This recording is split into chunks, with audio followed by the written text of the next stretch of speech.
لیکن جب انہوں نے دعوت دی تو ان کی قوم نے انہیں جھٹلایا۔ پھر آزمائش کا سلسلہ شروع ہوا، پھر ان کی قوموں پر عذاب آیا۔ اس قصے میں معاملہ اس کے بالکل برعکس ہے۔ اس میں شروع میں ابتلا آزمائش کا دور ہے، پھر آسانی اور فراوانی کی داستان ہے۔ ایسا کیوں ہوا؟ علماء کے اس بارے میں مختلف اقوال ہیں۔ عطا رحمت اللہ علیہ فرماتے ہیں، غمزدہ پریشان حال اگر یوسف علیہ السلام کے قصے کو سنتا ہے تو اس کے دل کو سکون ملتا ہے، وہ مطمئن ہو جاتا ہے، اس لیے کہ اس میں تنگی کے بعد آسانی ہے، مشکلات کے بعد اللہ کی نعمتوں کا نزول اس سے ظاہر ہے۔ سورہ یوسف سورہ ہود کے بعد نازل ہوئی۔ سورہ ہود میں انبیاء کرام کے تذکرے کے بعد قوم ہود اور قوم صالح کی تباہی کا ذکر آتا ہے، پھر ان اقوام کا تذکرہ ہے جو تباہ و برباد ہوئی۔ پھر سورہ یوسف عام الحزن میں نازل ہوئی۔ یہ وہ سال تھا جس میں نبی صلی اللہ علیہ وسلم کے چچا ابو طالب فوت ہوئے۔ ابو طالب ہر طرح آپ کا ساتھ دیتے رہے تھے، یہاں تک کہ رسول اکرم صلی اللہ علیہ وسلم فرماتے ہیں، قریش نے مجھ سے صحیح معنوں میں دشمنی کا آغاز ابو طالب کی وفات کے بعد کیا۔ ایک قول کے مطابق ابو طالب کی وفات کے صرف 3 دن بعد آپ کی پیاری اور محبوب بیوی، جنت کی عورتوں کی سردار، دنیا جہان کی افضل ترین عورتوں میں سے ایک سیدہ خدیجہ الکبریٰ رضی اللہ عنہا اس دنیا سے رخصت ہو گئیں۔ انا للہ و انا الیہ راجعون۔ یہاں تک کہ ابن عباس رضی اللہ عنہما فرماتے ہیں، رسول اللہ صلی اللہ علیہ وسلم نے 4 خط کھینچے، پھر صحابہ کرام کو مخاطب کر کے فرمایا، جانتے ہو یہ خط میں نے کیوں کھینچے ہیں؟ انہوں نے کہا، ہم نہیں جانتے۔ تو آپ صلی اللہ علیہ وسلم نے فرمایا، جنت کی افضل ترین عورتیں 4 ہیں، ایک مریم بنت عمران، دوسری خدیجہ بنت خویلد، تیسری فاطمہ بنت محمد، اور چوتھی فرعون کی بیوی آسیہ بنت مزاحم رضی اللہ عنہن اجمعین۔ سیدہ خدیجہ رضی اللہ عنہا اور ابو طالب کی وفات کا آپ صلی اللہ علیہ وسلم کو بہت شدید صدمہ ہوا۔ تب آپ کی تسلی کے لیے اللہ تعالیٰ نے سورہ یوسف نازل فرمائی اور آپ کو یقین دلایا کہ تنگی کے بعد فراخی ہوتی ہے، اور اس صورت میں سبق آموز واقعات اور عبرتوں کا تذکرہ یکجا کر دیا گیا ہے، جبکہ دوسرے انبیاء کے قصے قرآن اور احادیث میں مختلف مقامات پر ہیں۔ یہ قصہ قرآن کریم میں ایک جگہ کیوں ذکر کیا گیا، اس میں کیا حکمت تھی، اور باقی قصے مختلف مقامات پر کیوں بکھرے ہوئے ہیں، اس بارے میں علامہ قرطبی رحمت اللہ علیہ فرماتے ہیں، اللہ تعالیٰ نے انبیاء علیہ السلام کے قصے تکرار کے ساتھ ذکر کیے ہیں، ایک ہی بات کو بلاغت و بیان کے اصول کے تحت مختلف پیرائے میں ذکر کیا ہے، جیسا کہ ابراہیم علیہ السلام کا قصہ ہے۔ جب اللہ کے برگزیدہ فرشتے ان کے پاس آئے تو ان کے آنے پر ابراہیم علیہ السلام نے جو مہمان نوازی کی اس کو مختلف انداز میں بیان کیا گیا ہے۔ ایک جگہ فرمایا، وہ بغیر کسی تاخیر کے بھنا ہوا بچڑا لے آئے۔ دوسری آیت میں فرمایا، پس ابراہیم فربا بچڑے کا گوشت لے آئے۔ ان دونوں جملوں کو جمع کرنے سے معلوم ہوا بھنا ہوا موٹا تازہ بچڑا پیش کیا گیا۔ مختلف جگہوں پر ان کا تذکرہ اس لیے کیا گیا کہ لوگ اس سے عبرت پکڑیں۔ علامہ قرطبی رحمت اللہ علیہ فرماتے ہیں، یوسف علیہ السلام کے قصے کو ایک جگہ اور باقی انبیاء کے قصوں کو علیحدہ بیان کرنے کی ایک حکمت یہ بھی ہے کہ مخالف پر حجت قائم ہو جائے کہ وہ نہ مکرر کلام لا سکتے ہیں اور نہ ہی قصہ یوسف علیہ السلام کی طرح اکٹھا کلام لا سکتے ہیں۔ مطلب یہ کہ بلاغت کی ہر قسم میں دشمن پر حجت قائم ہو سکے۔ اللہ تعالیٰ کلام کو مکرر اور غیر مکرر لا کر قرآن کا اعجاز بیان کرنا چاہتے ہیں کہ اللہ چاہیں تو ایک قصے کو ایک ہی جگہ بیان کر دیں، چاہیں تو مختلف جگہوں پر بیان کر دیں۔ کوئی یہ نہ کہہ سکے کہ دیکھو قرآن میں یہ قصہ علیحدہ علیحدہ بیان ہوا ہے، میں اس کو ایک جگہ بیان کر سکتا ہوں، یا اس کے برعکس یہ نہ کہہ سکے کہ قرآن میں تو یہ قصہ ایک ہی جگہ بیان ہوا ہے، میں اس کو الگ الگ کر کے بیان کر سکتا ہوں۔ اب ہم اس قصے کا آغاز کرتے ہیں اور اسی طرح کرتے ہیں جس طرح اس کا آغاز اللہ رب العزت نے کیا ہے۔ شروع اللہ کے نام سے جو بڑا مہربان نہایت رحم والا ہے۔ الف لام را، یہ روشن کتاب کی آیتیں ہیں۔ یقیناً ہم نے اس کتاب کو عربی قرآن بنا کر نازل فرمایا ہے تاکہ تم سمجھ سکو۔ ہم آپ کے سامنے بہترین بیان پیش کرتے ہیں اس قرآن سے جو ہم نے آپ کی جانب وحی کے ذریعے نازل کیا ہے، اور یقیناً آپ اس سے پہلے بے خبروں میں سے تھے۔ قصہ در اصل ایک خبر کے بعد دوسری خبر اور اطلاع در اطلاع کو کہتے ہیں، اور قصص کا اصل قصہ ہے، یعنی پیچھے چلنا، جیسا کہ اللہ کی کتاب میں ہے۔ موسیٰ کی والدہ نے ان کی بہن سے کہا کہ تو اس کے پیچھے پیچھے جا، اور قصص کی اصل یہی ہے کہ کسی خبر کا پے در پے آنا۔ اس لیے ارشاد باری تعالی ہے، ہم آپ پر بہترین قصے بیان کرتے ہیں، اور یقیناً آپ اس سے پہلے بے خبروں میں سے تھے۔ غفلت سے مراد یہاں اللہ کے ذکر سے غفلت نہیں، بلکہ اس کا مطلب یہ ہے کہ نزول قرآن سے پہلے آپ ان قصص سے واقف نہیں تھے۔ اللہ تعالیٰ سورہ یوسف آیت 4 اور 5 میں فرماتے ہیں، جب یوسف نے اپنے باپ سے ذکر کیا کہ ابا جی، میں نے 11 ستاروں اور سورج چاند کو خواب میں دیکھا ہے کہ وہ سب مجھے سجدہ کر رہے ہیں، یعقوب نے کہا، پیارے بچے، اپنے اس خواب کا ذکر اپنے بھائیوں سے نہ کرنا، ایسا نہ ہو کہ وہ تیرے ساتھ کوئی فریب کاری کرے، شیطان تو انسان کا کھلا دشمن ہے۔ رؤیا سے مراد وہ خواب ہے جس کو انسان نیند کی حالت میں دیکھے، اور رؤیت سے مراد وہ حقیقت ہے جس کو انسان حالت بیداری میں اپنی آنکھوں سے دیکھے۔ تو یوسف علیہ السلام نے خواب میں دیکھا کہ 11 ستارے اور سورج اور چاند انہیں سجدہ کر رہے ہیں۔ یعقوب علیہ السلام خواب کی حقیقت کو جان گئے، اگرچہ آپ خوابوں کی تعبیر نہیں بتاتے تھے، لیکن انہیں علم ہو گیا کہ اس میں یوسف علیہ السلام کی تکریم ہے، اور انہیں یہ بھی علم تھا کہ یوسف علیہ السلام کے بھائی ان سے حسد کرتے ہیں۔ اسی لیے انہوں نے یوسف علیہ السلام سے کہا کہ اپنے بھائیوں کو یہ خواب نہ سنانا۔ یوسف علیہ السلام کے 11 بھائی تھے، بنیامین ان کے سگے بھائی تھے، باقی 6 ایک ماں سے اور 4 2 لونڈیوں سے تھے۔ حقیقی بھائی ان سے حسد نہیں کرتا تھا، وہ عمر میں ان سے چھوٹا تھا، باقی سب ان سے حسد کرتے تھے، اور اس حسد کی وجہ یہ تھی کہ یعقوب علیہ السلام ان سے والہانہ محبت کرتے تھے۔ اسی طرح بنیامین سے بھی انہیں بہت لگاؤ تھا، مطلب یہ کہ ان دونوں سے انہیں زیادہ محبت تھی، اور محبت میں کمی بیشی کوئی بری چیز نہیں، البتہ نبی کریم صلی اللہ علیہ وسلم نے فرمایا، ان میں عدل سے ضرور کام لیں۔ غرض یعقوب علیہ السلام کو ان دونوں سے زیادہ محبت تھی، ان کا دل ان کی طرف زیادہ مائل تھا، یہاں تک کہ لمحہ بھر بھی انہیں نظروں سے اوجھل نہیں کرتے تھے۔ یوسف علیہ السلام کے بھائی جب کھیل کے لیے نکلتے تو یعقوب علیہ السلام فرماتے، یوسف کو یہیں چھوڑ دو، گویا ہر وقت ان کا پہرا دیتے تھے۔ اللہ تعالیٰ سورہ یوسف آیت 6 میں فرماتے ہیں، اور اسی طرح تجھے تیرا پروردگار برگزیدہ کرے گا، اور تجھے معاملہ فہمی یعنی خوابوں کی تعبیر بھی سکھائے گا، اور اپنی نعمت تجھے بھرپور عطا فرمائے گا، اور یعقوب کے گھر والوں کو بھی، جیسے کہ اس نے اس سے پہلے تیرے دادا اور پردادا یعنی ابراہیم و اسحاق کو بھی بھرپور اپنی نعمت دی۔ یقیناً تیرا رب بہت بڑے علم والا اور زبردست حکمت والا ہے۔ یعنی آپ کو منتخب کر لیا اور تمام بھائیوں سے آپ کو چن لیا، اور یعقوب علیہ السلام کے سارے بیٹوں سے آپ کا انتخاب کیا، اور اس دور کے لوگوں میں سے آپ کو نبوت دینے کا ارادہ کیا۔ مزید یہ کہ وہ لوگوں کو خوابوں کی تعبیر بھی بتاتے تھے، اور آیت میں جس نعمت کا ذکر ہے اس سے مراد نبوت کی نعمت ہے، اور یہ قصہ اللہ تعالیٰ نے نصیحت کے لیے ذکر کیا ہے۔ اللہ تعالیٰ سورہ یوسف آیت 7 اور 8 میں فرماتے ہیں، یقیناً یوسف اور اس کے بھائیوں میں دریافت کرنے والوں کے لیے بڑی بڑی نشانیاں ہیں، جبکہ انہوں نے کہا کہ یوسف اور اس کا بھائی بنسبت ہمارے باپ کو بہت زیادہ پیارا ہے، حالانکہ ہم طاقتور جماعت ہیں، کوئی شک نہیں کہ ہمارے ابا سری غلطی میں ہیں۔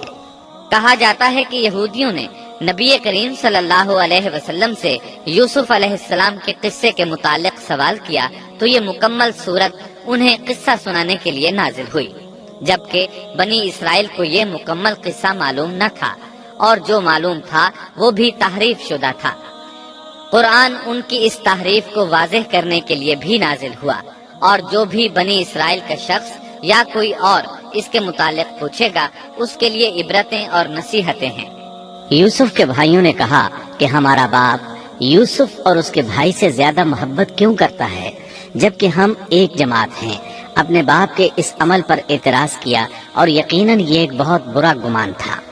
زلال کا معنی گمراہی ہوتا ہے، لیکن کبھی خطا پر بھی بولا جاتا ہے، اور انہوں نے باہمی مشورہ کیا اور سوچ بچار کے بعد یوسف علیہ السلام کے قتل کی تجویز طے ہوئی۔ اللہ تعالیٰ آیت 9 میں فرماتے ہیں، یوسف کو تو مار ہی ڈالو یا اسے کسی نامعلوم جگہ پھینک دو کہ تمہارے والد کا رخ صرف تمہاری طرف ہی ہو جائے، اس کے بعد تم نیک ہو جانا۔ مطلب یہ کہ وہ آپس میں کہنے لگے یوسف کو قتل کر دو۔ اس پر بڑے بھائی یہودا نے مداخلت کی اور کہا قتل بہت سنگین جرم ہے۔ اس پر وہ بولے تب پھر اسے کہیں غائب کر دو تاکہ باپ کی توجہ تمہاری طرف ہو جائے اور یوسف والی رکاوٹ ختم ہو جائے۔ دیکھیے کیسی سوچ ہے، پہلے برائی کریں گے پھر توبہ کریں گے اور نیک بن جائیں گے۔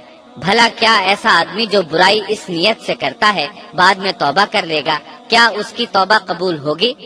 علماء فرماتے ہیں توبہ کا دروازہ کھلا ہے۔ اللہ تعالیٰ رات کے وقت صدا دیتا ہے کہ دن کو برائی کرنے والے توبہ کر لے، اور دن کو آواز دیتا ہے رات کو برائی کرنے والے توبہ کر لے۔ کوئی توبہ کا دروازہ بند نہیں کر سکتا، یہاں تک کہ انسان جتنی بار بھی گناہ کر کے توبہ کرے اللہ قبول کرتا ہے۔ اس لیے اللہ نے ان کی توبہ قبول کر لی۔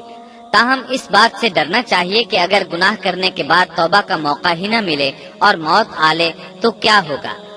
یہ بات نہایت ہی خوفناک ہے کہ توبہ کا موقع ہی نہ ملے۔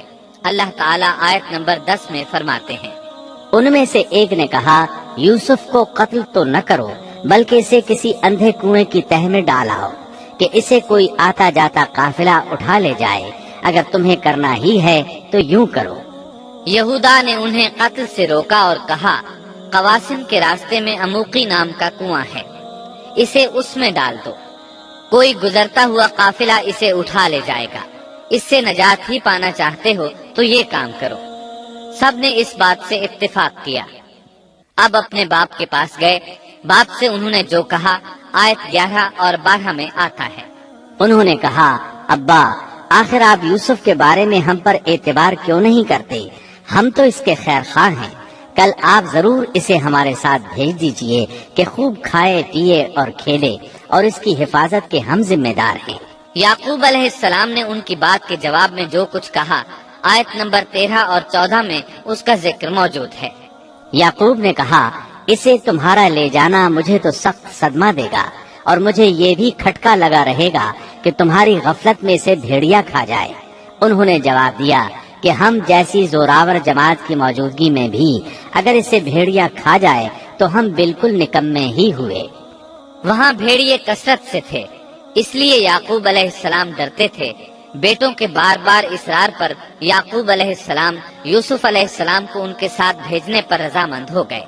اللہ تعالیٰ آیت 15 میں فرماتے ہیں، پھر جب اسے لے چلے اور سب نے مل کر ٹھان لیا کہ اسے غیر آباد گہرے کنویں کی تہ میں پھینک دیں، ہم نے یوسف کی طرف وحی کی کہ یقیناً وقت آ رہا ہے کہ تو انہیں اس ماجرے کی خبر اس حال میں دے گا کہ وہ جانتے ہی نہ ہوں گے۔ بعض روایات کے مطابق انہوں نے راستے میں یوسف علیہ السلام کو مارا پیٹا، برا بھلا کہا، اور ایسا کرنا ان کے لیے معمولی بات تھی کیونکہ وہ تو قتل کے درپے تھے۔ آخر کار کنویں کے پاس پہنچے اور مشورے کے مطابق انہیں کنویں میں ڈال دیا۔ یوسف علیہ السلام کنویں میں ایک پتھر پر گرے، یعنی پانی میں نہ گرے، آپ اس پتھر پر بیٹھ گئے۔ اللہ تعالیٰ کی طرف سے انہیں تسلی دی گئی کہ آپ پریشان نہ ہوں، بہت جلد آپ کنویں سے نکلیں گے اور انہیں ان کے اس گھناؤنے فعل کے بارے میں بتلائیں گے، اور انہیں اس بات کا گمان بھی نہیں ہوگا کہ ایسا وقت بھی آئے گا۔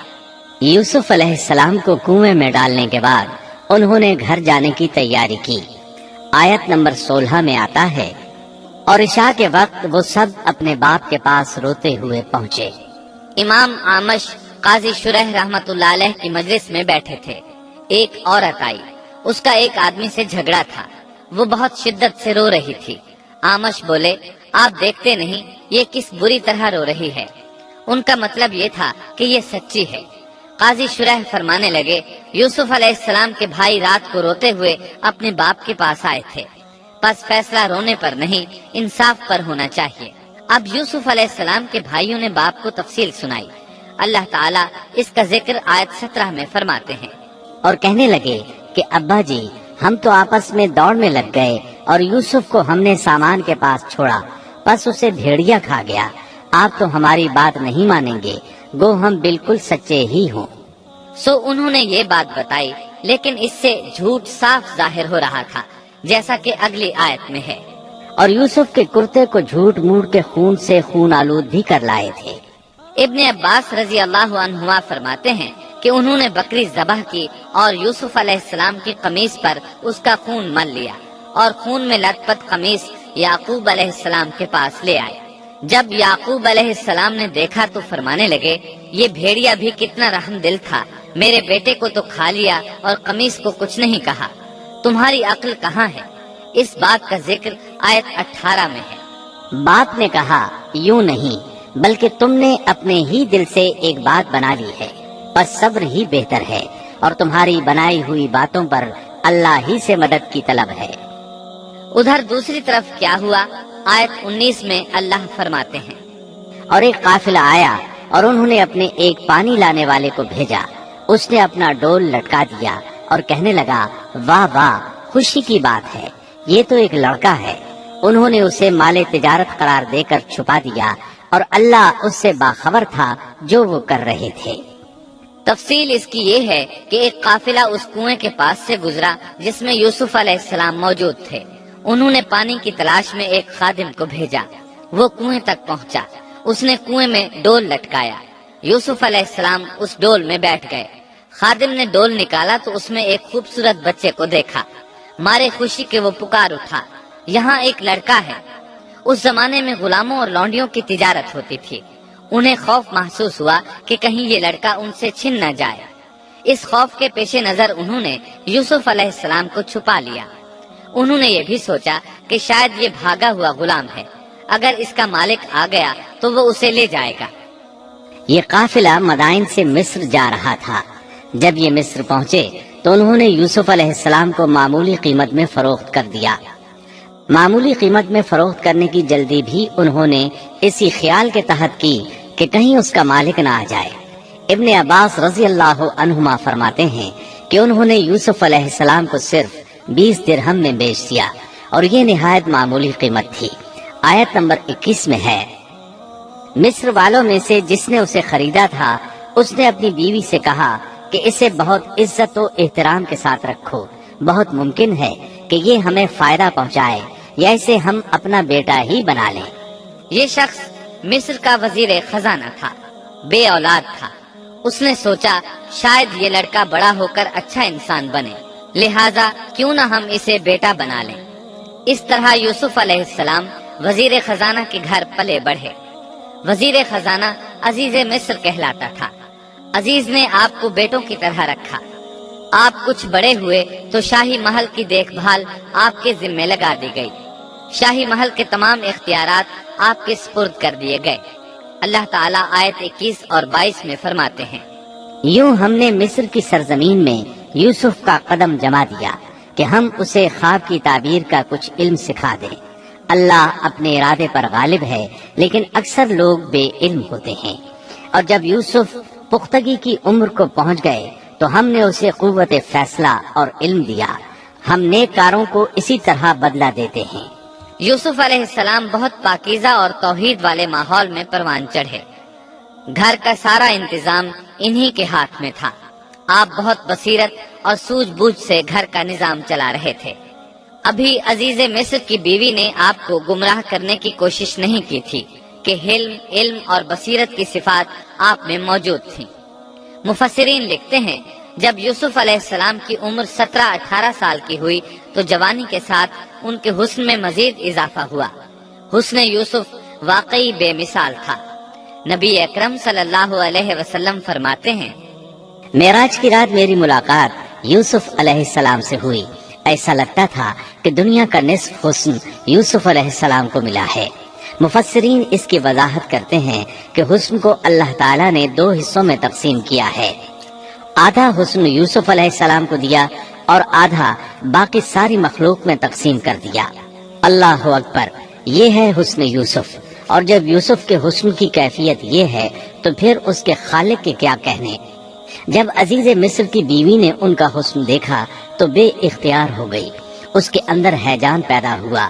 اس نے یوسف علیہ السلام سے بدکاری کا ارادہ کر لیا، ان کے ساتھ لطف و عنایت کا سلسلہ شروع کر دیا اور پھسلانے کے جتنے طریقے ہو سکتے تھے وہ اختیار کیے۔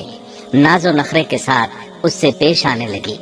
اللہ آیت 23 میں فرماتے ہیں، اس عورت نے جس کے گھر میں یوسف تھے یوسف کو بہلانا پھسلانا شروع کیا کہ وہ اپنے نفس کی نگرانی چھوڑ دے اور دروازے بند کر کے کہنے لگی، لو آ جاؤ۔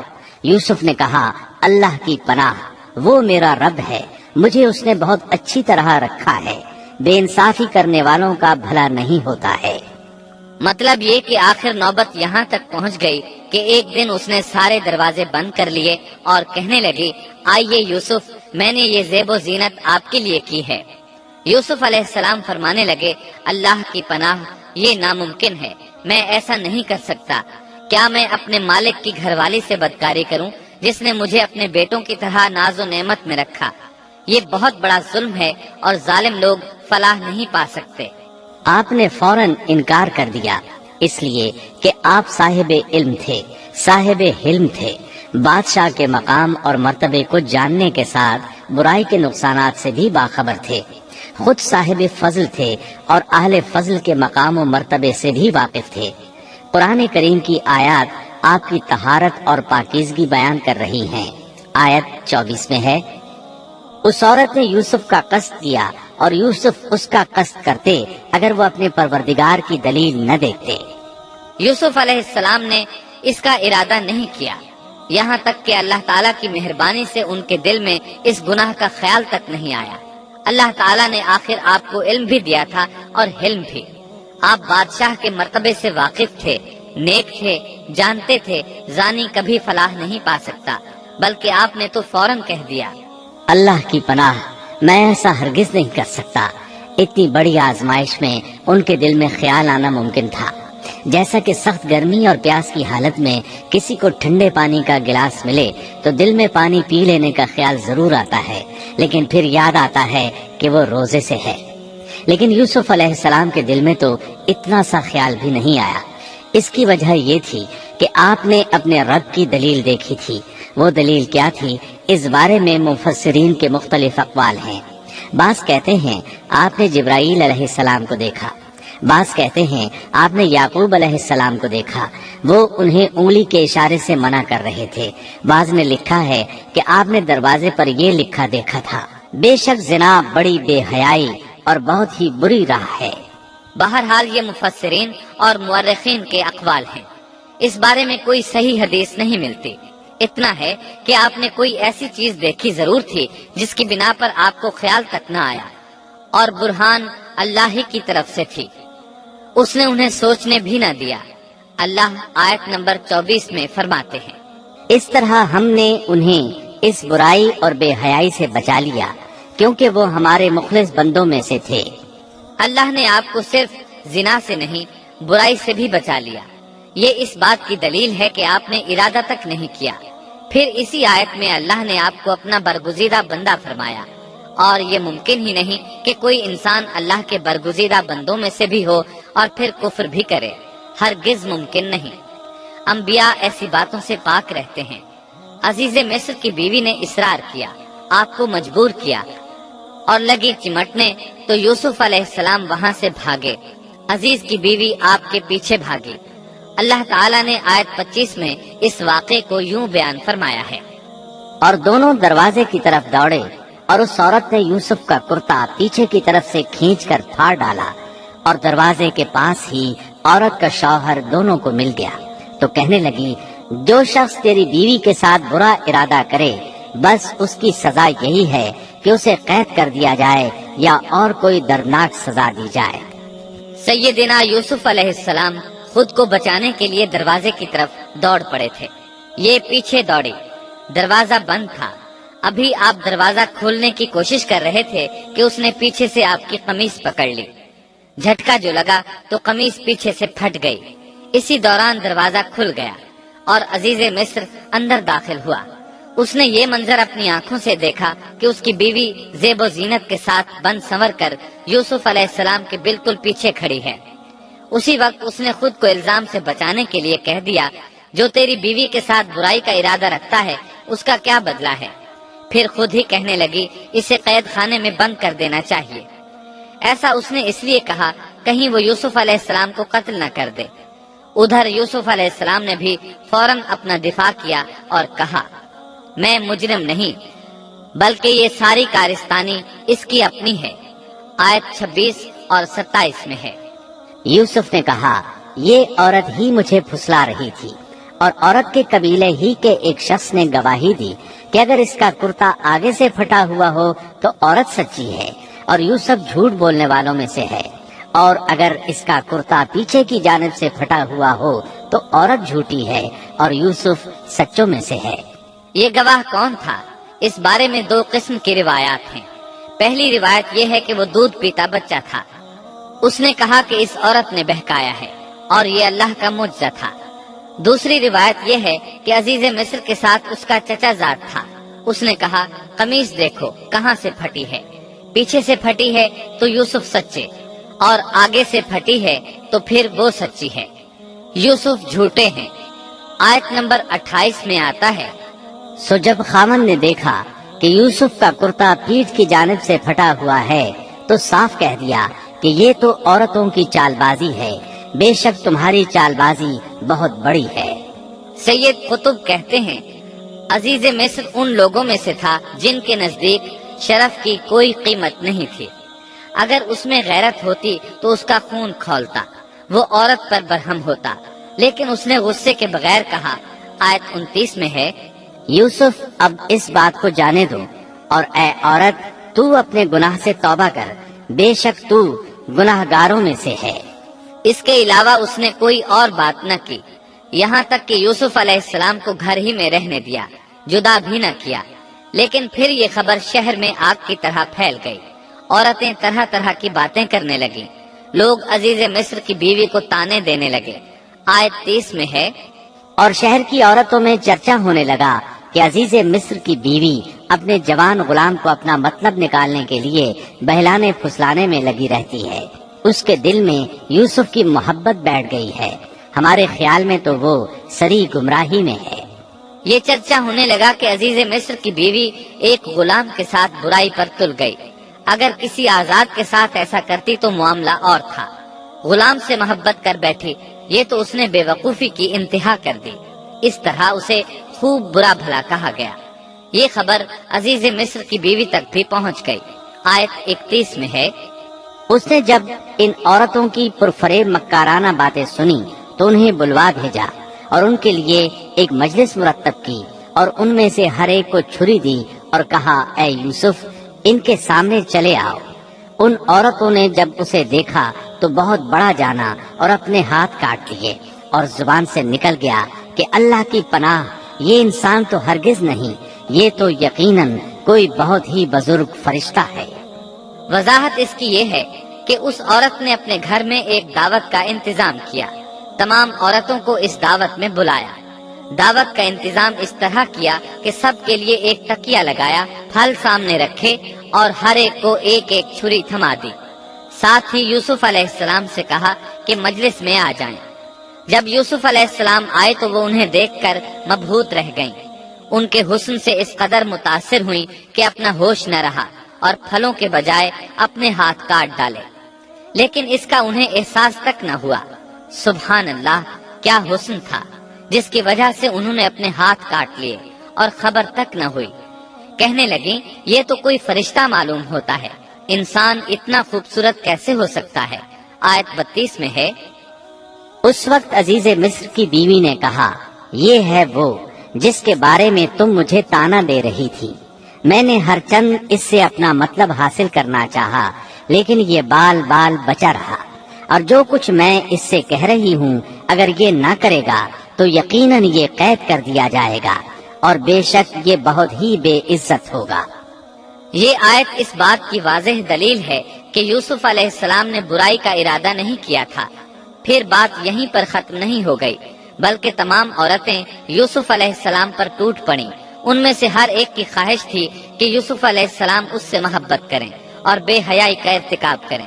اپنی عزت اور شرف کو انہوں نے خاک میں ملا دیا۔ یوسف علیہ السلام کے حسن پر فریفتہ ہو گئیں۔ اس کیفیت کو دیکھ کر یوسف علیہ السلام نے اپنے رب سے دعا کی۔ آیت 33 اور 34 میں آتا ہے، یوسف نے دعا کی کہ اے میرے پروردگار، جس بات کی طرف یہ عورتیں مجھے بلا رہی ہیں اس سے تو مجھے جیل خانہ بہت پسند ہے۔ اگر تو نے ان کا مکر و فریب مجھ سے دور نہ کیا تو میں تو ان کی طرف مائل ہو جاؤں گا اور بالکل نادانوں میں جا ملوں گا۔ اس سے ظاہر ہوا سب عورتیں یوسف علیہ السلام کو اپنی طرف متوجہ کر رہی تھیں۔ انہوں نے ہر طریقہ اختیار کیا، لیکن یوسف علیہ السلام نے کسی ایک کی طرف توجہ نہ دی۔ اللہ نے انہیں بچا لیا اور عورتوں کی چال کو ناکام بنا دیا۔ اس واقعے کی خبر بھی لوگوں میں پھیل گئی۔ عزیز مصر کی بیوی کو پتہ چل گیا کہ یہ خبریں پورے شہر میں پھیل گئی ہیں اور لوگ اسے ہی قصوروار ٹھہرا رہے ہیں۔ تب وہ اپنے خاوند کے پاس گئی، اس سے کہا، اب کیا کیا جائے؟ سب لوگ مجھے ہی الزام دے رہے ہیں، معاملہ بہت پھیل گیا ہے، اس بات کو دبانے کے لیے کچھ کرنا چاہیے۔ عزیز مصر نے کہا، پھر کیا کیا جائے؟ آخر آپس میں مشورہ ہوا، دونوں اس پر متفق ہو گئے۔ ابن عباس رضی اللہ عنہما فرماتے ہیں، انہوں نے یوسف علیہ السلام کو ایک گدھے پر سوار کیا اور ایک ڈھول والا ساتھ کر دیا اور یہ منادی کرائی کہ اس عبرانی غلام نے اپنی مالکہ کے ساتھ برائی کی کوشش کی ہے، لہٰذا اسے اس جرم کی پاداش میں جیل میں ڈالا جاتا ہے۔ گویا انہوں نے اپنے پر سے الزام ختم کرنے کا یہ منصوبہ سوچا۔ اس بارے میں اللہ آیت 35 میں فرماتے ہیں، پھر ان تمام نشانوں کے دیکھ لینے کے بعد بھی انہیں یہی مصلحت معلوم ہوئی کہ یوسف کو کچھ مدت کے لیے قید خانے میں رکھیں۔ انہوں نے یہ اس لیے کہا تاکہ یوسف علیہ السلام پر تہمت لگائی جا سکے۔ اس طرح یوسف علیہ السلام قید خانے میں آ گئے۔ ان کے ساتھ 2 نوجوان اور قید خانے میں بھیجے گئے تھے۔